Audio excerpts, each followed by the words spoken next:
What's up, people? It's your main guy, Jonathan, a.k.a. the Millennial General, coming to you live from the House of Hits, powered by House of Fresh in Atlanta. Shout out to Drummer Boy Fresh. People, the world knows that Ciroc is a number one vodka, period. That's a closed case. The original Blue Dot, Red Berry, Coconut, Apple, Pineapple, Amaretto, Peach, and Mango fused flavor vodka has been dominating the game for over 5 years strong, and there is no competition. But you know your boy Diddy continues to raise the bar in the world of spirits. Check this out. The French vanilla flavor Ciroc has the game in a chokehold, people. This flavor vodka makes a believer out of every vodka and non-vodka drinker everywhere. You can't help but sign off on this. For real. The rich velvety taste of vanilla cream combines with hints of vanilla bean, resulting in a taste experience that is so smooth, so elegant. I'm trying to tell you, people, it puts you in that zone. It's not too sweet, and it's the perfect blend of vanilla, vodka, and sexy all into one. Ciroc French Vanilla can be enjoyed year-round on rocks or, with such things as ginger ale or iced coffee. The cool factor of French Vanilla Ciroc is that no matter what you chase it with, you won't be disappointed. That's what I'm talking about. A one of one. You can purchase the Ciroc Diddy Signature French Vanilla Limited Edition online right now at reservebar.com. That's www.reservebar.com. That's reservebar.com. Get that signature Ciroc Diddy French Vanilla Limited Edition signed by him, delivered right to your door at reservebar.com. It's your boy Jonathan, a.k.a. the Millennial General, for the $1 Million Mindset Podcast. Back to our scheduled programming. Let's get it, people.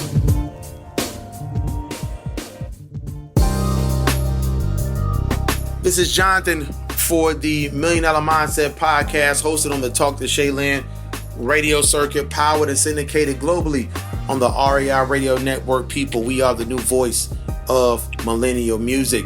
The cool thing about the $1 Million Mindset Podcast, what's just so dope about this podcast is that we interview some of the brightest and most introspective minds in music, television, sports, technology, political, you name it, they're on our podcast. But we do not do the typical conventional question and answer. You get to hear the blueprint of these individuals, why they are successful. How did they champion big mountains in their life? How did they find the light in their darkness during dark times and rough times in the game? What are some of the ingredients they use to be successful on a day in and day out basis? That's what the $1 Million Mindset is all about. Understanding and learning how regular people, just like you who are listening, can capture your own greatness because it's already there. You just got to activate it. Today is no different. When we talk about songwriters, singers, actors, and putting together dope music, Johnta Austin is one of the most, first of all, Grammy award-winning singer-songwriter, some of the biggest names in the game he's worked with, from Mariah Carey to Mary J. Blige. This guy's been in the game over 15 years, decade plus, putting in nothing but work on music and songs, writing some of your biggest records, performing the biggest records, and being a part of some of the biggest moments in music, period, for the culture. I'm honored, and I mean super honored, to have Mr. Austin on the $1 Million Mindset Podcast. Mr. Austin, welcome to the $1 Million Mindset. What's up? Hey, what's up, man? Thank you for having me, man. I'm happy to be a part of the podcast, man. Thank you. Well, you know how to give you that Diddy intro, bro. Yeah, I love it, man. No, thank you so much. Definitely, you got to take me on the road with you, for sure. Yeah. I got to introduce you when you open up. So I'm going to jump right into it. I'm going to keep it 100. 2019, September 11th is a very special day today, but to a lot of people, to the world. But when you looked in the mirror today and there was nobody around, not your artist name, just you and your government name, nobody around, you just about to brush your teeth, stand in the mirror. What do you see in yourself as a man and as a musician in 2019? Man, as a man and as a musician, as a man, I see, a family guy, first and foremost, a man who's, spiritual, and, that goes over into the music, man, because it's just,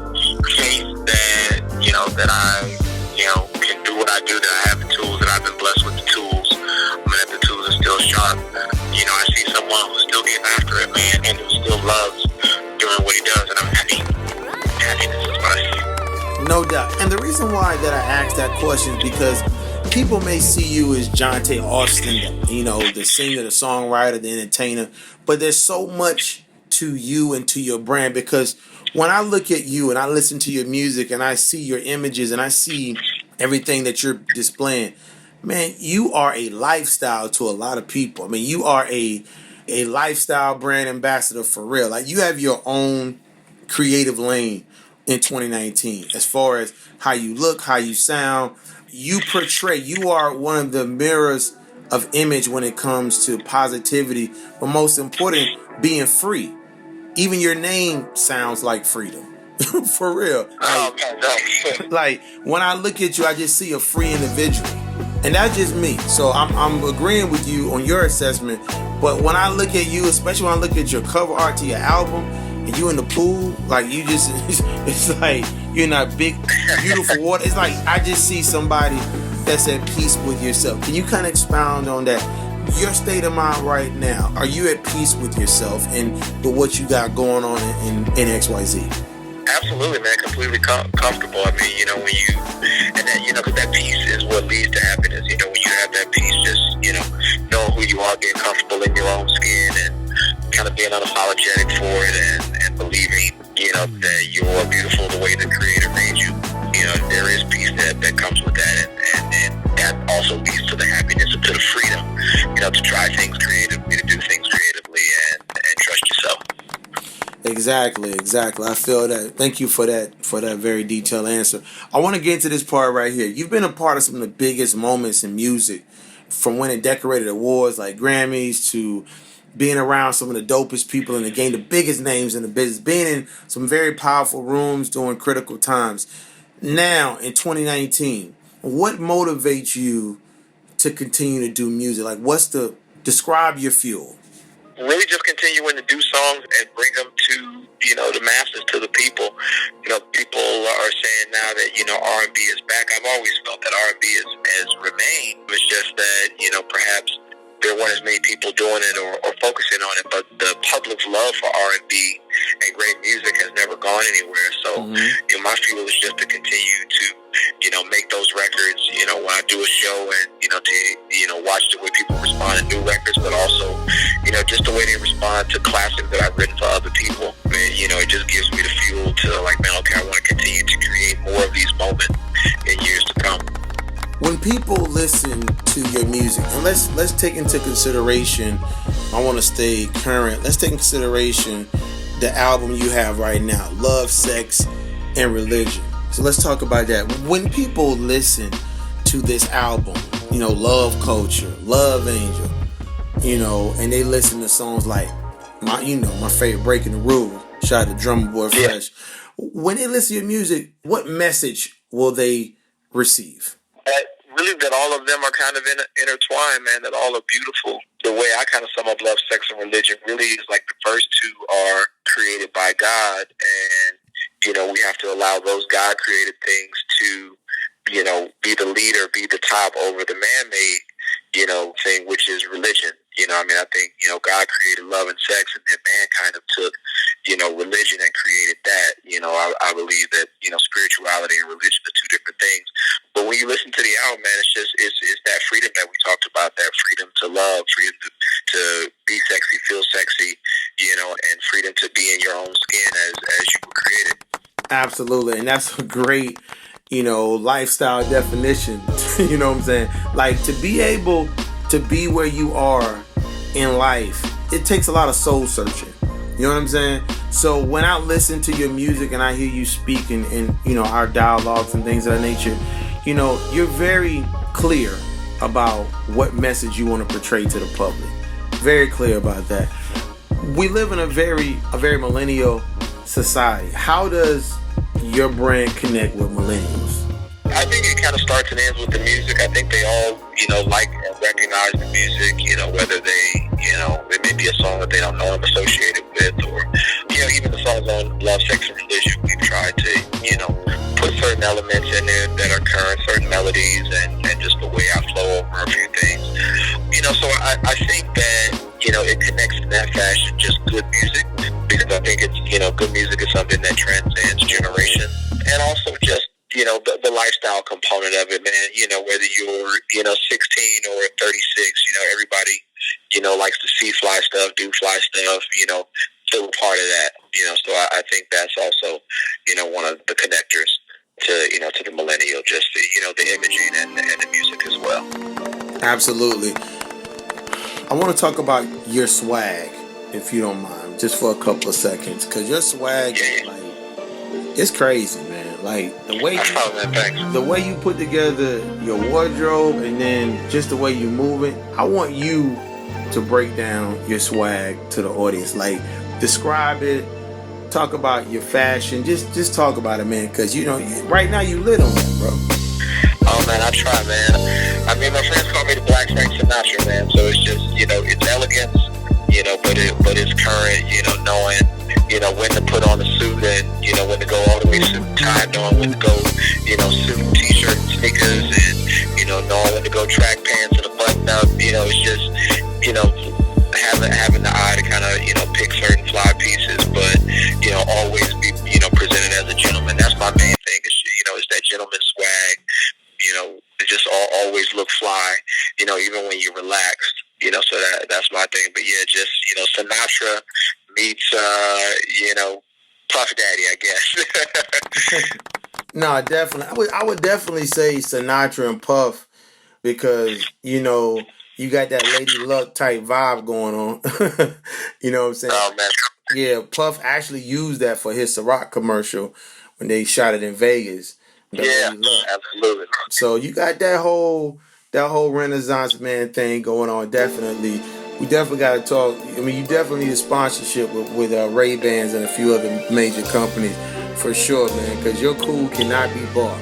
That's for sure. Oh, thank you, brother. I appreciate that. No, it's all love. When you are when you walk into the studio and you go into the booth and you get behind that glass wall, you put on the headphones and the engineer gives you the nod to go ahead and go. Explain how the studio makes you feel. I mean, that's one of my most free times, man. Because it's experimenting.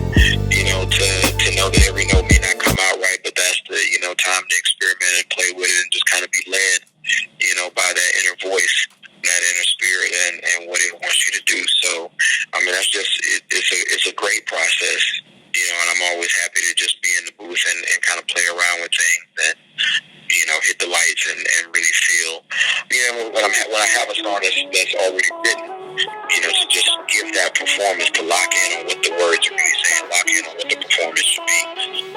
That's always a fun time. So it's a vibe, man. It really is, and it's something that I want everybody like just in the room to feel, and I feel like the vibe that's coming across on the mic. I want it to be something that makes it to the album and translated. You can feel, we were feeling it when we were in the room. Got it. I want to talk about this. Talk about the new album you have out. It's doing well. I mean, it's getting big reception on Spotify. It's definitely moving, and you've even been picked up by some big Spotify players. Talk about the album and what was the creation process like for you? Yeah, so the album Love, Sex, and Religion, really, trying to, craft songs that really embody what I think is, the creations of God, love and sex, and then how, we've kind of dialed those things down with religion. And so it's really to just bring back the beauty and the inclusiveness of it all. And the process was, just how songs fit into that. And so working with, Jermaine Dupri and drummer and Brian Michael Cox and Troy Taylor, and our entire team, it's just really like, what do we want to say that's provocative, that's fun, and that really fits the message. And we felt like this collection of 9 songs, that we landed on, really embodied the story and how I saw it in my head and how I wanted to tell the story. Definitely. What has been the online response from people, like through social media, like Instagram, Twitter? Like, what's the vibe been like out there on the digital streets, as I say? It seems to be, very receptive perspective, everyone has their favorites, you know, and it's always interesting to read people's favorites. And, you know, some will like one song and then, you know, some will like another. So it definitely seems to be an album where at least, you know, everyone, you know, has 2 or 3 favorites that they love. So I'm very proud of that and the reception that, you know, the fans say, you know, they seem to love it. Got it. You've had ups, you've had downs. Nothing is easy in your life. You've made a career out of music when it comes to where you are now. As you go into this new run with the album and the next chapter, what are some things you have on the table for yourself business-wise that's tied to music that will keep you busy in 2020? You know, working on other people's projects. You know, I'm been in with Usher and Monica and Trey Songz. You know, working on some stuff for Mary J. Blige as well. And also, you know, just working on vehicles to create, you know, visual components, you know, to go with, you know, albums and singles and things like that. You know, so, you know, more short form content that I'm developing right now, you know, that I hope to have to the people soon that, you know, kind of reinforces the music and the albums that we're doing. No doubt. And how can people reach you on social media? Like, can you give out your Instagram handle and your Twitter handle real slow? Absolutely. So my Twitter is Johnta, JOHNTALSR. You know, which is, of course, is short for Love, Sex, and Religion. And then my Instagram is The Real Johnta Austin. Got it. Say your Instagram handle one more time. Absolutely. The Real Johnta Austin. JOHNTAAUSTIN. The Real Johnta Austin. Got it. And what have you enjoyed the most about being on the $1 Million Mindset podcast today, my brother? Man, the energy's been really great, man. I like the questions and just the positivity, you know, that you have on the podcast. It's always nice to, you know, just discuss positivity and, you know, self-confidence. And so I think that's, you know, that's really great. And I think it's necessary for, you know, for people to hear, you know, podcasts like this to reaffirm that, you know, everyone has you know, their own, you know, inner greatness, and you just have to tap into it. Absolutely. Well, just to brag on you for just 30 seconds, the thing I love about you, and I'm just going to say it again, is that your freedom. Everything you do is based around you being you, 100% authentic. So never lose that edge, never lose that swag, bro, because it's well received out here. I love speaking with you. I love your energy. And again, you speak with such a freeness, a boldness that's refreshing and rare amongst people because we live in a very shallow society. But you break through that. So salute to you. Very honored to be speaking with you. Very proud of your brand and everything else. So again, much love, much respect. And again, thank you for being on the $1 Million Mindset podcast, brother. Man, thanks for having me. Much love and respect to you, Jonathan. I really appreciate it. All right, man, keep pushing. That's it, man. People, this is Johnta Austin. And if you haven't gotten the album, if you have not gotten it, Apple Music, Spotify, Tidal, it's all over. And when we talk about breaking rules, this guy right here definitely has been doing that for a long time. Salute, my brother. Thank you, brother. All right, peace. Perfect.